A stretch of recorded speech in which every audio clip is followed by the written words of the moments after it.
Here's an interesting geometry question for you. We are given a large blue rectangle made up of several squares of different sizes. The only information we are given is that the small green square in the center has an area of 9 square units. Our goal is to find the area of the entire blue rectangle. Remember, the diagram is not necessarily drawn to scale, so we must rely only on the information given. To find the area of the blue rectangle, we first need to determine its width and height, because the area of a rectangle is equal to its length multiplied by its width. Now, the green square has an area of 9 square units. Since the area of a square is equal to its side length squared, the side length of the green square is a positive square root of 9, which is 3 units. Because all sides of a square are equal, we can label all 4 sides of the green square as 3 units. Now, look at the 2 squares at the bottom of the diagram. Since they have the same height, they must have the same side length. Therefore, these 2 squares are identical. Let us call the side length of each of these squares A. Since every side of a square is equal, all 4 sides of each of these squares are A. Next, focus on the square at the bottom left. One part of its side is made up of the side of the green square, which is 3 units, while the other part is the side of the smallest square, which is units. Therefore, the side length of the square is a plus 3.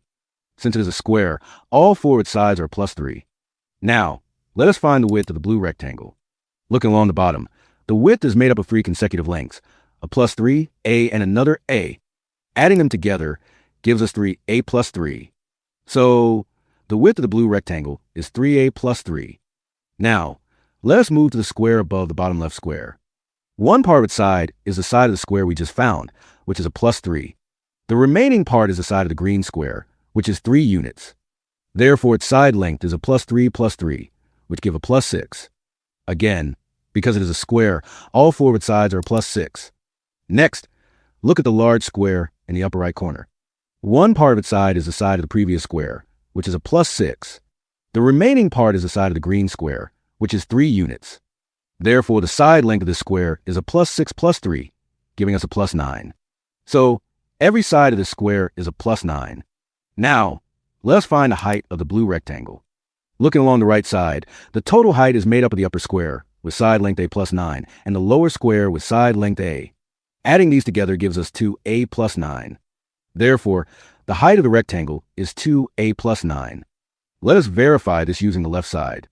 On the left side, the height is made up of the upper square, with side length A plus 6, and the lower square, with side length A plus 3. Adding these gives a plus 6 plus A plus 3, which is 2A plus 9. Perfect. Both sides give us the same height, so our calculations are consistent. Now, let us find another expression for the width of the blue rectangle. Looking across the top, the width is made up of the upper left square, with side length A plus 6, and the upper right square, with side length of plus 9. Adding them together gives 2A plus 15. But earlier, we found that the width was 3A plus 3. Since both expressions represent the same width, they must be equal. Therefore, 3A plus 3 is equal to 2A plus 15. Subtract 2A from both sides. This gives us A plus 3 is equal to 15. Now, subtract 3 from both sides. Therefore, A is equal to 12. Great. We can now substitute A equals 12 into our expressions for the dimensions of the blue rectangle. The width is 3 multiplied by 12 plus 3. That gives us 39 units.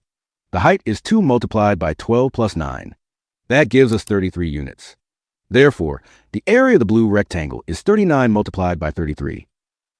And that gives us 1,287 square units. Therefore, the final answer is 1,287 square units. That was super duper cool. Like, share, and subscribe for more interesting math problems.